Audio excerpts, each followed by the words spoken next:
Sir NTR sir కి accident అయినప్పుడు అదే కార్ లో మీరు కూడా ఉన్నారు. అసలు అది ఎలా జరిగింది సార్? ఖమ్మం లాస్ట్ స్పీచ్ అయిపోయిన తర్వాత ఖమ్మం నుంచి బయట outer ring road, Khammam outer కి వచ్చేసాం. డ్రైవర్ గారిని కూడా స్పీడ్ బొమ్మని చెప్పాము.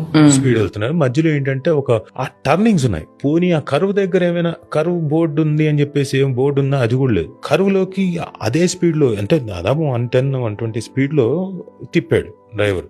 తిప్పినప్పుడు ఏమవుతుంది, సర్రాన్ని వెళ్ళిపోతుంటుంది. అది కంట్రోల్ చేయడానికి ఇలా అన్నాడు, ఇలా అన్నాడు. బండి ఇట్టు కొట్టుకొని అలా 3 పల్టీలు.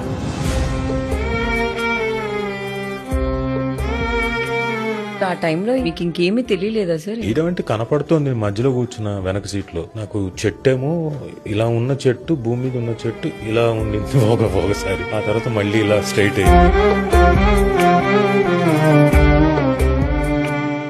లక్కీగా ఎవరికి ఏమీ కాలేదు. కాకపోతే తారక్కి బాగా దెబ్బలు తగిలాయి. ఇక్కడ తగిలింది, వీపు మీద పెద్ద కట్టు, ప్రొఫూజ్లీ బ్లీడింగ్. కొంచెం ఎక్కువ టైం పట్టినట్టు ఉంది కదా సార్ తారక్ సార్ కి? 2 months 3 months పట్టింది. 3 months.